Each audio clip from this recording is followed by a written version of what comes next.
نحمده ونصلي ونسلم على رسوله النبي الكريم وعلى آله وأصحابه أجمعين. اللهم صل على سيدنا ومولانا محمد وعلى آل سيدنا ومولانا محمد وبارك وسلم صلاة وسلاما كثيرا كثيرا. توفیق الہی اپنے مرشد پاک کی برکت سے عشاء کی اس نشست میں فضائل ایمان کا درس چل رہا ہے. اللہ تعالیٰ اس درس کی برکت سے ہمارے ایمان کی حفاظت بھی فرمائے اور اللہ اس میں برکت اور ترقی بھی عطا فرمائے. حضور صلی اللہ علیہ وسلم کی محبت کے بارے میں بات چل رہی تھی کہ اللہ کے حبیب صلی اللہ علیہ وسلم کی محبت معیار ایمان ہے، ایمان کا معیار ہے، اور جتنی آپ کی محبت زیادہ ہوگی اتنا ہی اس کے ایمان کے اندر ترقی بھی ہوگی، برکت بھی ہوگی. لیکن اس محبت کے لیے جس چیز کی ضرورت ہے وہ دعوے کی ضرورت نہیں بلکہ وہ اتباع کی ضرورت ہے، اتباع رسول صلی اللہ علیہ وسلم. بس جس شخص کی زندگی میں اتباع رسول موجود ہے تو وہ عاشق رسول بھی ہے اور محب رسول بھی ہے. اور اگر کوئی دعویٰ تو کرے محبت کا، عشق کا، لیکن اتباع رسول اس کی زندگی میں نہیں ہے تو پھر ایسے شخص کا جو دعویٰ ہے وہ جھوٹا ہے، وہ جھوٹ پر مبنی ہے کہ دعویٰ تو محبت کا کرتا ہے لیکن محبوب کے طریقوں کی خلاف ورزی کرتا ہے. اسی لیے کل میں عرض کر رہا تھا کہ دو چیزوں کا جو معاملہ ہے وہ بڑا نازک ہے. ایک محبت کا معاملہ بڑا نازک ہے اور ایک تشبہ کا معاملہ بڑا نازک ہے. جیسے کل حدیث بیان کی کہ جو جس سے محبت رکھے گا وہ اسی کے ساتھ ہوگا. اللہ سے محبت رکھے گا، اللہ کے حبیب سے محبت رکھے گا، اللہ والوں سے محبت رکھے گا، اللہ کے قرآن سے محبت رکھے گا، تو یہ ساری محبتیں آخرت میں کام دینے والی ہیں. اور اسی طرح سے تشبہ کا معاملہ کہ کس کی وضع خطا کو اختیار کرنا چاہیے، کس کی نقالی کو اختیار کرنا چاہیے. ایک نقالی تو وہ ہے کہ جو حضور نبی کریم صلی اللہ علیہ وسلم کی نقالی ہے، اور ایک نقالی ہے یہود و نصارہ کی نقالی، ہنود کی نقالی. ایک طرف اللہ کے حبیب صلی اللہ علیہ وسلم کائنات میں سب سے بڑھ کر محبوب ہے اللہ رب العزت کے، تو ظاہر ہے کہ جب آپ اللہ کے محبوب ہیں تو آپ کی تشبہ بھی محبوب ہے. اور دوسری طرف یہود و نصارہ وہ باغی ہیں، وہ دشمن ہیں. تو جو دشمن کی تشبہ کو اختیار کرے گا گویا کہ اس بغاوت سے وہ محبت کرے گا اور حضور کے طریقوں سے اس کے اندر عداوت ہوگی. تو ظاہر سی بات ہے کہ پھر وہ اللہ کا محبوب تو نہیں ہو سکتا، اللہ کا دوست تو نہیں ہو سکتا، کیونکہ دشمن کے طریقوں کو اختیار کر رہا ہے. تو اس لیے بڑا نازک معاملہ ہے کہ کبھی کسی غیر کی تشبہ کی رغبت، چاہت دل کے اندر نہیں ہونی چاہیے، بلکہ ان طریقوں سے نفرت کا اظہار کرنا چاہیے جو غیروں کے طریقے ہیں، غیروں کی نقالی ہے. میں پہلے بھی شعر عرض کیا کرتا ہوں، ہمارے غریب آباد میں حکیم سید ابراہیم رضوی رحمۃ اللہ علیہ بڑے اللہ والے تھے. تو ایک شعر پڑھا کرتے تھے کہ ظاہر کا اثر ہوتا ہے باطن پر اے رضمی، یعنی جب آدمی اپنے ظاہر کو درست کرتا ہے تو اس ظاہر کا اثر اس کے باطن پر، اس کے قلب پر بھی پڑنے لگتا ہے اور اس کے قلب کے اندر بھی درستی آنے لگتی ہے. تو فرماتے تھے ظاہر کا اثر ہوتا ہے باطن پر اے رضمی. رضمی حضرت کا تخلص تھا. سیرت تو بن جائے گی، سیرت تو بن جائے گی، پہلے بندگان عشق کی سی صورت تو بنا لے، پہلے بندگان عشق کی سی صورت تو بنا لے. پہلے اپنے ظاہری حلیہ تو ایسا بنا لے کہ تیرے ظاہری حلیے کو دیکھ کر لوگ یہ کہیں کہ ہاں یہ غلام ہے رسول اللہ صلی اللہ علیہ وسلم کا، تجھے بتانا نہ پڑے کہ میں عبداللہ اور عبد الرحمن ہوں، تجھے دیکھ کر لوگ پہچان جائیں کہ ہاں یہ واقعی غلام ہے اپنے نبی کا، تو ایسی وضع کو اختیار کر لے۔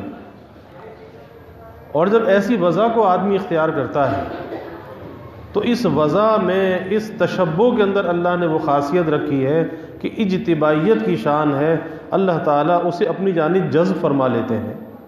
اللہ یجتبی الیہ من یشاء ویہدی الیہ من ینیب۔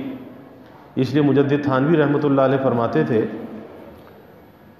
کہ وہ ساحران فرعون جو جادوگر تھے فرعون کے، تو وہ تو مقابلہ کرنے آئے تھے حضرت موسیٰ علیہ السلام سے، لیکن انہیں ہدایت ہو گئی۔ جب موسیٰ علیہ السلام نے اللہ سے عرض کیا کہ یا اللہ اصل مقابلہ تو فرعون سے تھا، اور فرعون کو ہدایت نہ ہوئی، جادوگروں کو ہدایت ہو گئی، تو اللہ رب العزت نے کیا فرمایا کہ اے موسیٰ یہ تیری تشبہ لے کر آئے تھے، تیری نقالی اختیار کر کے آئے تھے، یعنی وہ اپنا لباس ایسا پہن کر آئے تھے، چہرہ مہرہ ایسا بنا کر آئے تھے جیسا موسیٰ علیہ السلام کا، تو جو تیری تشبہ لے کر آیا وہ خالی واپس کیسے چلا جاتا؟ اللہ نے ان پہ نواز دیا، اللہ کا فضل ہو گیا۔ صرف کس بنا پر ہو گیا؟ تشبہ کی بنا پر ہو گیا۔ تو مجدد تھانوی رحمۃ اللہ علیہ فرماتے تھے کہ اگر کوئی حضور صلی اللہ علیہ وسلم کی تشبہ کو اختیار کرے گا، آپ کی نقالی کو اختیار کرے گا، وہ کیسے محروم رہ سکتا ہے؟ ضرور وہ اللہ کا دوست بنے گا، ضرور وہ اللہ کا ولی بنے گا، اللہ کی نسبت اور معرفت اسے حاصل ہوگی، صرف اس بنیاد پر کہ اس نے نقالی اختیار کی حضور صلی اللہ علیہ وسلم کی۔ اور خواجہ صاحب فرماتے تھے کہ کل قیامت کے دن اگر اللہ نے یہ سوال کیا کہ کیا لے کر آئے ہو، کیا لے کر آئے ہو، تو ظاہر ہے ہم کیا چیز پیش کریں گے؟ ہمارے پاس تو کچھ ہے نہیں جو پیش کر سکیں، تو ہم اللہ سے یہی عرض کریں گے کہ یا رب تیرے محبوب کی شباہت لے کر آیا ہوں، یا رب تیرے محبوب کی شباہت لے کر آیا ہوں، یعنی میں تو اتنا ہی کر سکا کہ میں نے اپنے ظاہر کو کچھ بدل لیا، کچھ ظاہری شباہت، ظاہری تشبہ تیرے محبوب کی میں نے اختیار کر لی، میں تو اور تو کچھ نہیں کر سکا، بس تھوڑا سا میں نے ظاہر کو بدلا ہے۔ تو ہم اللہ سے یہ التجا کریں گے، یہ عرض کریں گے کہ یا رب تیرے محبوب کی شباہت لے کر آیا ہوں، حقیقت اس کو تو کر دے، میں صورت لے کر آیا ہوں، یعنی میں صورت تو بنا سکا لیکن حقیقت میں اس کو نہ ڈھال سکا، تو یا اللہ اس کو حقیقت میں تو بدل دے۔ تو اس صورت پر بھی، اس تشبہ پر بھی اللہ تعالیٰ کا فضل ہو جائے گا۔ اب کل بات یہ چل رہی تھی کہ اس محبت سے جو مراد ہے وہ محبت عقلی مراد ہے، محبت طبیعی مراد نہیں۔ ہاں یہ الگ بات ہے کہ طبیعی محبت اتباع کے ذریعے سے بڑھتے بڑھتے اس حد تک پہنچ جاتی ہے، عقلی محبت اس حد تک پہنچ جاتی ہے آپ کا اتباع کرتے کرتے کہ پھر اسے طبیعی محبت بھی ہونے لگتی ہے، پھر ہر چیز پر، ہر خواہش پر جو محبت غالب ہوتی ہے وہ حضور صلی اللہ علیہ وسلم کی محبت غالب ہوتی ہے۔ آپ دیکھ لیں کہ مجنوں کا کیا حال تھا، لیلا کا عاشق تھا، لیکن حال اس کا کیا تھا کہ لیلا کے در و دیوار کو بھی چومتا تھا۔ کسی نے پوچھا کہ بھائی یہ دیواروں کو جو چوم رہا ہے تو یہ لیلا تو نہیں ہے؟ کہا کہ اس در کا، ان دیواروں کے پیچھے تو رہتی ہے، تو ان دیواروں کو اس کی طرف نسبت تو ہے۔ یہ حالت ہو جاتی ہے، یعنی جب ایک عشق مجازی کے اندر انسان کی یہ حالت ہو جاتی ہے کہ کسی نے کہا، دیکھا کسی نے کہ مجنوں دریا کے کنارے بیٹھا ریت پر انگلی سے لکھ رہا ہے لیلا لیلا لیلا لیلا، تو پوچھا کہ مجنوں کیا کر رہے ہو؟ کہنے لگا کہ لیلا کا نام لکھ رہا ہوں اور لیلا کے نام کی مشق کر کے اپنے دل کو تسلی دے رہا ہوں، لیلا کے نام کی مشق کر کے انگلی سے لکھ کر اپنے دل کو تسلی دے رہا ہوں۔ تو مولانا روم رحمۃ اللہ علیہ یہ حکایت بیان کر کے فرماتے ہیں، اس سے نصیحت کا حصہ نکالتے ہیں کہ ایک مردار کی محبت میں تو انسان کی یہ کیفیت ہوتی ہے کہ اس کے نام سے بھی اس کے دل کو تسکین ملتی ہے، کہ لیلا کے نام کی مشق کر رہا ہوں، اپنے دل کو تسکین دے رہا ہوں، تو فرماتے ہیں کہ عشق مولا کے کم از لیلا بود، کہ کیا مولا کا عشق لیلا کے عشق سے بھی کم ہو گیا؟ کہ لیلا کا عاشق نام لے اس کی تسلی ہو جائے اور مولا کا عاشق اپنے مولا کا نام لے اس کی تسلی نہ ہو؟ ایسا کیسے ہو سکتا ہے؟ تو عقلی محبت بھی بڑھ کر طبعی درجے پر پہنچ جاتی ہے، لیکن انسان اس کا مکلف نہیں ہے۔ اس لیے فرماتے ہیں کہ حضرات علماء کرام نے ارشاد فرمایا کہ اس محبت سے مراد عقلی محبت ہے، طبعی اور اضطراری محبت جو کہ غیر اختیاری ہے وہ مراد نہیں ہے۔ اور عقلی محبت کی علامت و نشانی یہ ہے کہ اس کے نزدیک حضور نبی کریم صلی اللہ علیہ وسلم کا حکم، آپ کی مبارک سنت ساری مخلوق سے راجح ہو۔ یعنی ترجیح کس کو دے؟ ایک طرف لوگوں کی چاہتے ہوں، اپنے من کی چاہتے ہوں، اور ایک طرف ہمارے نبی کا حلیہ ہو، ایک طرف ہمارے نبی کی سنت ہو، ایک طرف دنیا کا مال و متاع ہو، دنیا کا منصب ہو، اور ایک طرف نبی کا حلیہ، نبی کی سنت ہے۔ اب ترجیح کسے دے؟ راجح کیا ہونا چاہیے؟ ترجیح کسے دینی چاہیے؟ اب یہ اس کی محبت کا امتحان ہے۔ اس امتحان میں جب کامیاب ہوگا اور یہ عقلی محبت جب کہلائے گی کہ یہ ساری چیزوں کو چھوڑ کر اپنے محبوب کے حلیے کو ترجیح دے، اپنے محبوب کے طریقے کو ترجیح دے، یعنی ہر چیز پر ترجیح کس کو دے؟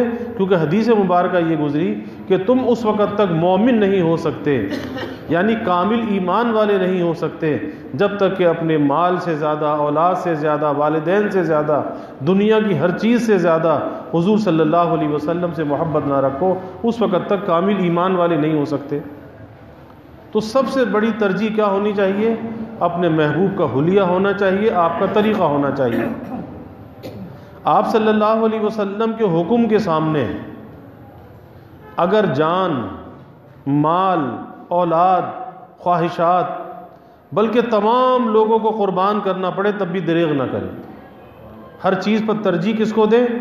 اپنے محبوب کے تعلق کو ترجیح دے کہ مال، اولاد، خواہشات اور تعلقات اگر قربان کرنے پڑے تو قربان کر دے، لیکن اپنے نبی کے طریقے کو، آپ کی نسبت کو ضائع نہ کرے۔ اور صحابہ نے ایسا کر کے دکھایا کہ ایک صحابی، ان کے بیٹے پہلے ایمان لے آئے اور والد بعد میں ایمان لے کر آئے۔ جب والد ایمان لے آئے تو والد نے یہ کہا کہ فلاں جو غزوہ ہوا تھا اس غزوے میں تم میری تلوار کے نیچے آ گئے تھے۔ اب باپ بیٹے سے کہہ رہا ہے، لیکن میں نے تمہیں چھوڑ دیا اس وجہ سے کہ میرا بیٹا ہے، میں نے اسے چھوڑ دیا۔ تو بیٹے نے کیا جواب دیا؟ بیٹے نے کہا کہ ابا اگر آپ میری تلوار کے نیچے آ جاتے میں کبھی آپ کو نہ چھوڑتا، میں اپنے حق کو ادا کرتا، چونکہ آپ اس وقت اسلام پر نہیں تھے، دین کے دشمن تھے، میں اس وقت آپ کا کام تمام کر دیتا۔ اب یہ کیا چیز ہے؟ ہر قسم کے تعلقات پر کس چیز کو غلبہ حاصل ہے؟ اللہ کے رسول صلی اللہ علیہ وسلم کی محبت کو غلبہ حاصل ہے۔ حضرت خالد ابن ولید رضی اللہ عنہ جب ماہان ارمنی کے دربار میں پہنچے اور اس نے کہا کہ خالد تم ہمارے بھائی بن جاؤ، تو کہا کہ کل پڑھ کلمہ، بھائی بن جائیں گے، کلمہ پڑھ لے بھائی بن جائیں گے۔ تو کہنے لگا کہ یہ تو نہیں ہو سکتا کہ میں کلمہ پڑھ لوں، یہ تو نہیں ہو سکتا۔ تو کہا کہ پھر اس کلمے کے لیے ہم نے اپنے سگے بھائیوں کو چھوڑ دیا، پھر تجھے بھائی کیسے بنا سکتے ہیں؟ اب یہ کیا چیز ہے؟ ہر چیز پر، ہر مال و متاع پر، ہر خواہش پر جو محبت غالب ہے، اللہ کے حبیب صلی اللہ علیہ وسلم کی محبت غالب ہے۔ غلبہ اگر حاصل ہے تو دین کو حاصل ہے، کسی اپنی ذاتی خواہش کو حاصل نہیں ہے۔ ورنہ آدمی کہتا ہے کہ بھئی بادشاہ کہہ رہا ہے کہ بھائی بن جاؤ، اتنا بڑا بادشاہ ہے، اتنی بڑی سلطنت ہے، اتنے مال و متاع کا یہ مالک ہے، خزانوں کا یہ مالک ہے۔ انسان کا نفس ہے نا، لالچ تو آتی ہے۔ تو اگر اس کے بھائی بن گئے سے دوستی لگا لی تو کچھ ہمارا بھی بھلا ہو جائے گا۔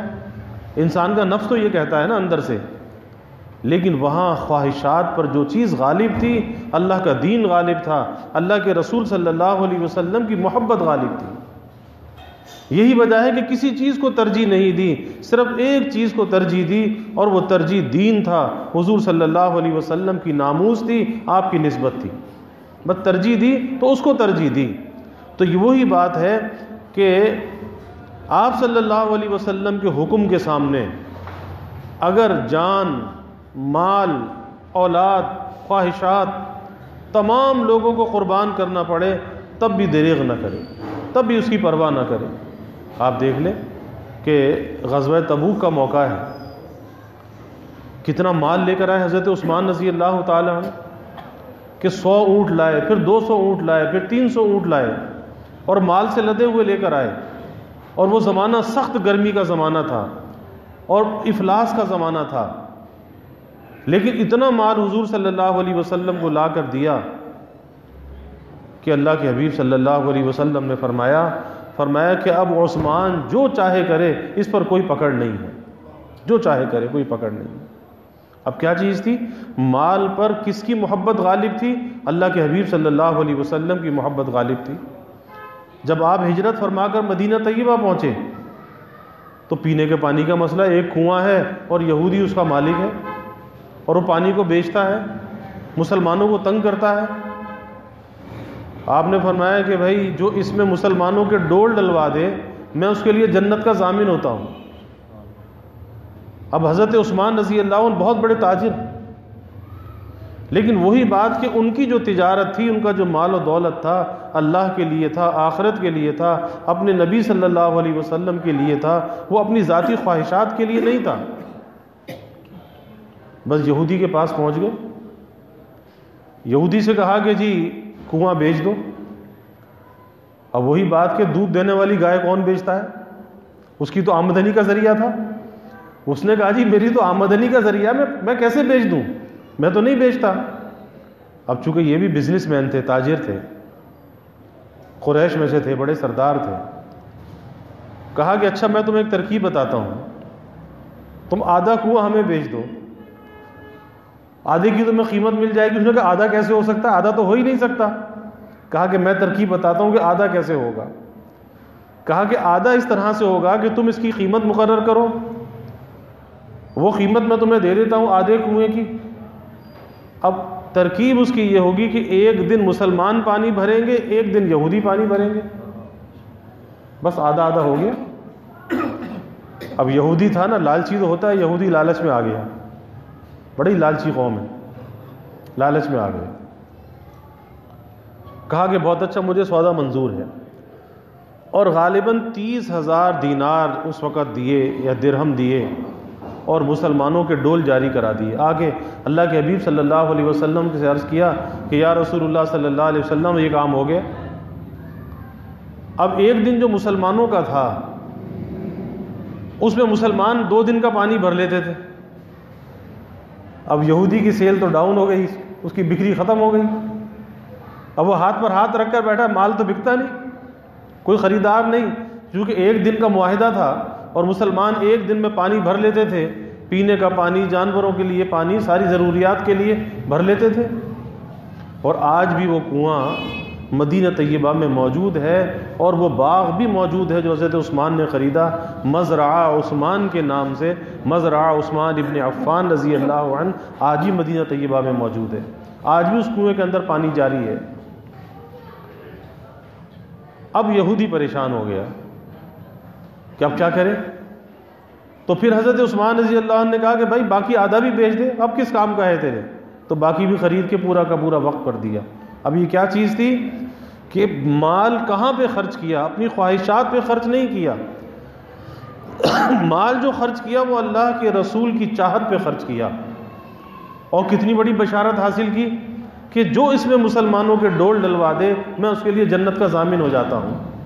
تو یہ ہے وہ چیز جو یہاں پہ فرمائی کہ آپ صلی اللہ علیہ وسلم کے حکم کے سامنے اگر جان، مال، اولاد، خواہشات بلکہ تمام لوگوں کو قربان کرنا پڑے تب بھی دریغ نہ کرے، دریغ نہ کرے۔ حضرت ابوبکر صدیق رضی اللہ عنہ بہت بڑے بزنس مین تھے، بہت بڑے تاجر تھے، لیکن سب کچھ لٹا دیا اللہ کے حبیب صلی اللہ علیہ وسلم کی محبت میں اور دین اسلام کے لیے، غلاموں کو آزاد کرانے میں۔ اور جب حضرت بلال رضی اللہ عنہ کو آزاد کرایا اور ان کی رقم ادا کی اور اس کے بدلے میں اپنا ایک غلام دیا جو ان کے سارے کاروبار کو سنبھالتا تھا، جس کو آج کی زبان میں مینیجر کہہ لیں یا منشی کہہ لیں، جو سارے کاروبار کو سنبھالنے والا، بڑا قابل، بڑا ہوشیار، اس نے کہا کہ یہ بھی دینا پڑے گا اور اتنا پیسہ بھی دینا پڑے گا، کہا جی منظور ہے، لیکن بلال کو آزاد کرا لیا۔ تو لوگوں نے کہا کہ جی بڑے خسارے کا سودا کیا ہے، بڑے گھاٹے کا سودا کیا ہے، اتنا قابل آدمی دے دیا۔ اللہ تعالیٰ نے سورۃ العصر نازل فرمائی، اللہ نے زمانے کی قسم کھا کے فرمایا والعصر ان الانسان لفی خسر، اللہ زمانے کی قسم کھا کے کہتا ہے کہ تمام انسان خسارے کے اندر ہے، لیکن خسارے سے بچا ہوا کون ہے؟ الا الذین آمنوا وعملوا الصالحات وتواصوا بالحق وتواصوا بالصبر، کہ جو ایمان لایا، اب خسارے سے بچے ہوئے کون ہے؟ ایمان لانے والا بچا ہوا ہے، لیکن صرف ایمان پر اکتفا نہیں کیا، ایمان کی حفاظت کے لیے، اس کی بقا کے لیے، اس کی ترقی کے لیے عمل صالح بھی کرتا رہا، اور عمل صالح کے ساتھ ساتھ اس کے عمل کو دوام نہیں ہوگا اس وقت تک جب تک کہ اس عمل پہ یہ جم نہ جائے تواسی بالحق اور تواسی بالصبر، اور لوگوں کو اس کی طرف نہ بلائے، امر بالمعروف نہیں عن المنکر، کہ خود نیکی پر چلے، لوگوں کو نیکی پر بلائے، خود برائی سے روکے، لوگوں کو برائی سے روکے۔ فرمایا کہ یہ ہے خسارے سے بچا ہوا، باقی تمام انسان خسارے میں ہے۔ تو حضرت ابو بکر نے کوئی خسارے کا سودا نہیں کیا۔ تو یہ ہے، مال پر کس کی محبت غالب، رشتوں پر کس کی محبت غالب؟ اللہ کے رسول صلی اللہ علیہ وسلم کی محبت غالب۔ تو فرماتے ہیں کہ آپ صلی اللہ علیہ وسلم کے حکم کے سامنے اگر جان، مال، اولاد، خواہشات، بلکہ تمام لوگوں کو قربان کرنا پڑے تب بھی دریغ نہ کرے۔ ایسا نہ ہو کہ والدین، اعزاء، احباب، بیوی بچوں اور دوسرے لوگوں کی خاطر یا اپنی خواہشات کی تکمیل کے لیے آپ صلی اللہ علیہ وسلم کی تعلیمات کو پس پش ڈال دیں۔ ایمان والا بندہ اس کو گوارا نہیں کر سکتا کہ مخلوق کو تو راضی کرے، بیوی کو تو راضی کرے، اولاد کو تو راضی کرے، کسی دوست کو راضی کرے اور اللہ کے رسول کو ناراض کر دے، تو پھر اس کے پاس کیا بچا؟ نجات کا ذریعہ کیا بچا؟ شفاعت کا راستہ کہاں سے لائے گا؟ کس کو شفیع بنائے گا؟ اس لیے ڈرنے کا مقام ہے کہ ہر خواہش پر اگر کوئی خواہش غالب ہونی چاہیے وہ اتباع رسول صلی اللہ علیہ وسلم کی خواہش غالب ہونی چاہیے، اور یہی محبت رسول کی علامت ہے۔ اللہ ہمیں عمل کی توفیق عطا فرمائے۔ وآخر دعوانا الحمدللہ رب العالمین والعاقبۃ للمتقین والصلاة والسلام علی اشرف الانبیاء والمرسلین۔ اللہم صلی علی سیدنا و مولانا محمد وعلی آل سیدنا و مولانا محمد وبارک وسلم۔ ربنا آتنا فی الدنیا حسنہ وفی الآخرۃ حسنہ وقنا عذاب النار۔ ربنا اتمم لنا نورنا واغفر لنا انک علی کل شیء قدیر۔ اللہم اعنا علی ذکرک و شکرک و حسن عبادتک۔ اللہم وفقنا لما تحب وترضى من القول والعمل والفعل والنیة والهدى انك على كل شيء قدیر۔ اللہم ارزقنا حبك وحب حبیبك صلی اللہ علیہ وسلم۔ اللہم ارزقنا شہادة فی سبیلک واجعل موتنا ببلد رسولک۔ یا اللہ، یا رحمان، یا رحیم، یا کریم، یا ارحم الراحمین، یا اکرم الاکرمین۔ یا اللہ ہمارے گناہوں کو معاف فرما، ہماری خطایا سے درگزر فرما۔ یا اللہ اپنی محبت معرفت عطا فرما، اپنی رضا والی زندگی نصیب فرما، اپنے رضا والے کاموں کی یا اللہ توفیق عطا فرما۔ یا اللہ پیارے حبیب صلی اللہ علیہ وسلم کی سچی محبت، عظمت ہمارے دلوں میں پیدا فرما۔ یا اللہ زندگی کے تمام حصوں میں کامل اتباع کی توفیق عطا فرما۔ یا اللہ صحابہ کی، خلفائے راشدین کی، اہل بیت کی محبت اور عظمت ہمارے دلوں میں پیدا فرما۔ ان کے نقش قدم پر یا اللہ ہمیں چلنے والا بنا۔ اپنے نبی کے ساتھ ہمیں وفا کا تعلق نصیب فرما۔ آپ کی غلامی میں جینے اور مرنے کی یا اللہ توفیق عطا فرما۔ یا اللہ ہمیں ختم نبوت کا ادنا سا سپاہی بنا۔ اور ناموس رسالت کا، ناموس صحابہ کا یا اللہ ہمیں محافظ بنا۔ یا اللہ سب کے دلوں کے نیک ارادوں کو، تمناؤں کو از غیب پورا فرما، سب کی حاجات کو پورا فرما، سب کی پریشانیوں کو دور فرما، بیماریوں سے یا اللہ حفاظت فرما۔ یا اللہ ہر ناگہانی بلا اور مصیبت سے حفاظت فرما، زمینی آسمانی آفات سے حفاظت فرما، موذی امراض سے یا اللہ حفاظت فرما۔ یا اللہ اسپتالوں کا تختہ مشق نہ بنا، ڈاکٹروں کا تختہ مشق نہ بنا۔ یا اللہ جب تک کی زندگی ہے صحت، عافیت، سلامتی عطا فرما، ہر محتاجی معذوری سے بچا۔ یا اللہ چلتا پھرتا رکھنا، اعضاء کی سلامتی کے ساتھ رکھنا، محتاجی معذوری سے بچا کے رکھنا۔ یا اللہ کبھی مخلوق کا محتاج نہ بنانا، اولاد کا محتاج نہ بنانا۔ یا اللہ ہمیشہ اپنے در کا سائل اور بھکاری بنا، اپنے در کا منگتا اور سوالی بنا۔ یا اللہ اپنی ذات عالی کا یقین ہمارے دلوں میں پیدا فرما، اپنے غیر سے ہماری امیدوں کو قطع فرما، ہر امید کو اپنی ذات سے وابستہ کرنے والا بنا۔ یا اللہ ہمارے ملک پر اپنی رحمتوں کا نزول فرما، اس ملک کو امن کا، سلامتی کا گہوارہ بنا، ہر قسم کی دہشت گردیوں سے، فرقہ واریت سے، مذہبی منافرت سے اس ملک کی حفاظت فرما، اس ملک میں رہنے والوں کی حفاظت فرما۔ یا اللہ مہنگائی کے، گرانی کے عذاب سے نجات عطا فرما۔ یا اللہ خلق خدا پریشان ہے، یا اللہ آپ کو درگزر کا معاملہ فرما۔ اے اللہ لوگوں کے گزر بسر میں آسانی عطا فرما۔ یا اللہ جو نااہل حکمران مسلط ہے، اے اللہ جس کی وجہ سے یہ گرانی کا عذاب ہے، ان سے نجات عطا فرما۔ یا اللہ جو صالحین ہوں، اس ملک کے ہمدرد ہوں، خیر خواہ ہوں، ایسے حکمران اس ملک کو عطا فرما۔ ان چور ڈاکوں لٹیروں کو یا اللہ نشان عبرت بنا، اس ملک کی تا قیام قیامت حفاظت فرما۔ یا اللہ اس کی جغرافیائی سرحدوں کی بھی حفاظت فرما، نظریاتی سرحدوں کی بھی حفاظت فرما۔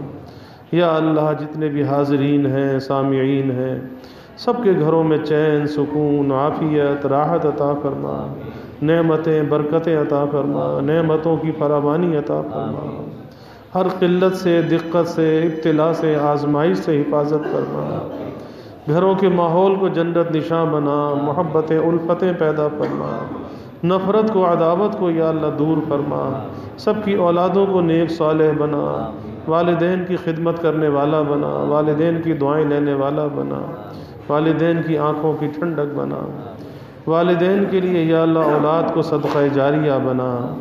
یا اللہ والدین کو اولاد کی خوشیاں دیکھنا نصیب فرما۔ یا اللہ اپنی رحمتوں کا، برکتوں کا، راحتوں کا نزول فرما، زحمتوں کو دور فرما، دین دنیا آخرت کی ہر بھلائی عطا فرما، ہر شر سے، ہر فتنے سے یا اللہ حفاظت فرما۔ یا اللہ ہمیں عافیت دارین عطا فرما، عافیت دائمہ عطا فرما۔ ربنا تقبل منا انك انت السميع العليم وتب علينا انك انت التواب الرحيم وجزى الله عنا محمدا صلى الله عليه وسلم معه وآله وصلى الله تعالى وسلم على النبي الكريم آمين برحمته۔